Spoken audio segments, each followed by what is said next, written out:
হা কোন আহিব ছোৱালী তুমি ডে নাইট খেল চাইছা আগে পিছে আচ্ছা আৰু কম মিছা কথা নক'বা Small city thinking, I get why you left.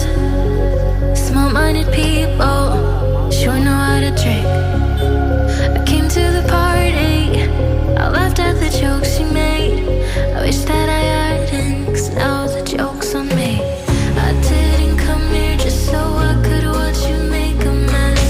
I didn't come here to ugly cry in my favorite dress. So what the hell were you thinking? খেল চাম দেই খেল চাম Riddipa with the ball this time. He was quite beautiful with the bat in the first innings. Read the ball. Left hander. Oh, beautifully driven! Beautifully driven! It has been disappeared by the batsman and the ball crosses the fence for a six. Second six of the innings. The score moves on to 14 for the loss of 2 wickets.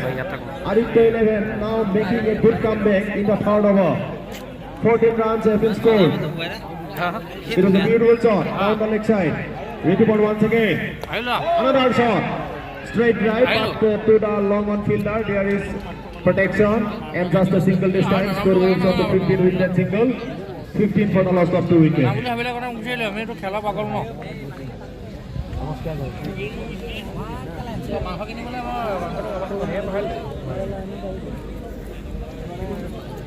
Now, NC will get to the ball. Left-handed bowler passes the umpire. Ball. It has been taken beautifully in the boundary line, and Aditya have lost their third wicket at the score of 15. They are now in a big trouble. 15 for the loss of 3 wickets. They are Riddipa once again. Beautiful shot down the leg side, but there is protection in the boundary. Just a single this time. Once again, score moves on to 19 for the loss of 3 wickets. Over number 3 in progress. Only 2 overs left after this. Stroke लगाने नहीं देंगे तो जीत को जहर कोशिश करने की आवश्यकता दोनों टीमों को अगर फाइनल में जगह बनाना है तो 12 गेंदों में 35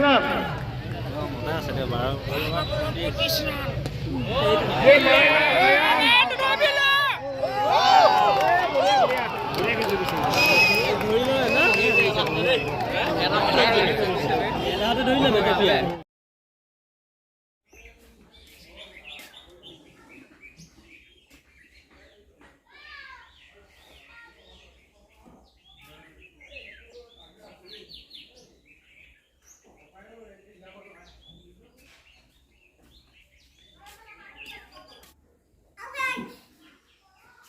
good morning welcome to the blog টোপনি লাগিয়ে আছে ব্ৰেকফাষ্ট কৰি আহিছোঁ যদিও মানে অকণমান টোপনিটো ভগাই নাই ভালকৈ কালি খেলখন চাই ভাল লাগিলে পাটকাই ফাইনেল পাইছে মানে পাটকাই চেম্পিয়ন হৈছে শিৱসাগৰ টীম এটা 70,000 প্ৰাইজ মানে গাই 70,070 আৰু ৰানাৰ্ছ আপে পাইছে 50,000 ট্ৰফি চফি এক্সট্ৰা সেইখিনি বেলেগ আৰু কিবা কিবি মিলাই সিহঁতি প্ৰায় 1 লাখ মান টকাই পাইছে নেকি ভাল লাগিছিলে আৰু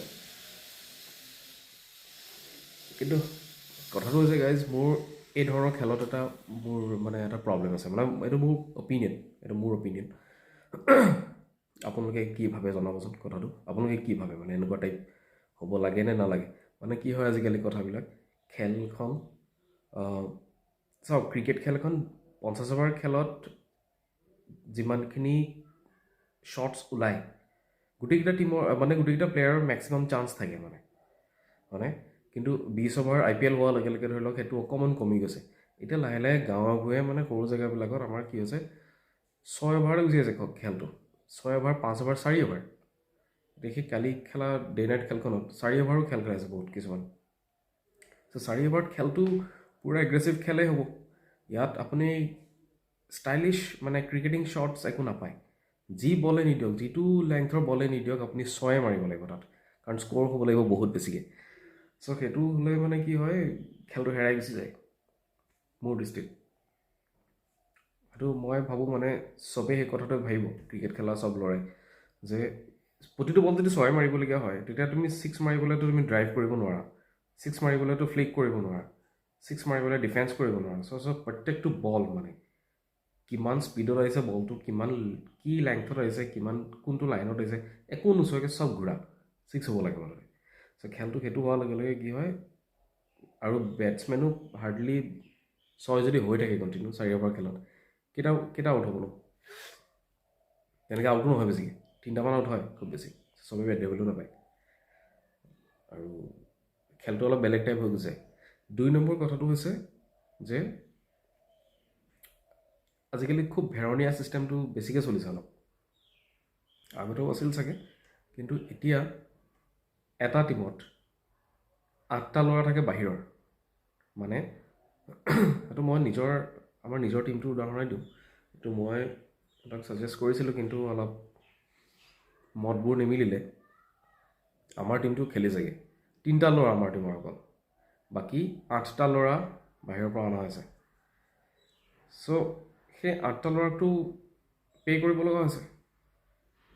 চ' সিমানখিনি যদি পে' কৰিবলৈ যদি আমাৰ ওচৰত পইচা আছেই, আমি তাৰ সলনি বেলেগ ভাল ভাল বস্তু অলপ কিনো, মানে ভাল জাৰ্চি কিনো, ভাল বেট কেইপাতমান কিনি থওঁ, বল অলপকৈ কিনি থওঁ, বলটো ফাটি থাকে, হেৰাই থাকে। কোনোবা যি 2টা ল'ৰা ধৰি লওক নতুনকৈ ক্লাবত জইন কৰিব বিচৰা সৰু উঠি অহা ল'ৰাবিলাক, সিহঁতক জোতা এযোৰ কিনি দিওঁ যদি পইচা আছেই ইমানকৈ। যদি কাৰোবাৰ পৰা আমি স্পনচাৰশ্বিপেই যদি বিচাৰোঁ যে আমাৰ টীমটোক অকণমান মানে হেৰি কৰক, মানে ডনেট কৰক কিবা কিবি, চ' সেই পইচাখিনিতো আমি সেই সৎ কামত ইউজ কৰিব পাৰোঁ। আৰু সেই আমাৰ টীমটো হাৰি থাকিলে মানে বেয়াকৈ হাৰিছে আৰু। এতিয়া কথাটো তেনেকৈ যদি আমি নিজেই হাৰিলোহেঁতেন তেতিয়াও একো কথা নাছিলে। এতিয়া চাওক, শিৱসাগৰ টীম এটা, তাত যদি শিৱসাগৰৰ ল'ৰা থাকে 2টা, বাকী 9টা থাকে যদি গুৱাহাটীৰ ল'ৰা, ধুবুৰীৰ ল'ৰা, লখিমপুৰৰ ল'ৰা, তেতিয়া শিৱসাগৰ টীম কেনেকৈ হ'ব? চ' সেই বস্তুটো মোৰ ভাল নালাগে। আজিকালি সেইটো চলি আছে পূৰা। সকলোকে কি ভাবে এই বিষয়ে মই নাজানো, কিন্তু মোৰ মতামতটো সেইটো, মানে নিজৰ টীমটোত মানে এটা জেগা যদি ৰিপ্ৰেজেণ্ট কৰিছা তুমি, যিহেতু আমাৰ গাঁৱৰ টীম, চ' গাঁৱৰ টীমটোত মানে অকল গাঁৱৰ ল'ৰাকেইটা থাকিব লাগে। তাত বেলেগৰ পৰা ল'ৰা আনি পেলাই খেলোৱাৰ কি অৰ্থটো আছে? যেনেকৈ যেনিবা আমি জিকিলোৱে, যেনিবা ট্ৰফিটোৱে যেনিবা আহি গ'ল, সেইটো লৈ ফূৰ্তি কৰিব পাৰি নেকি?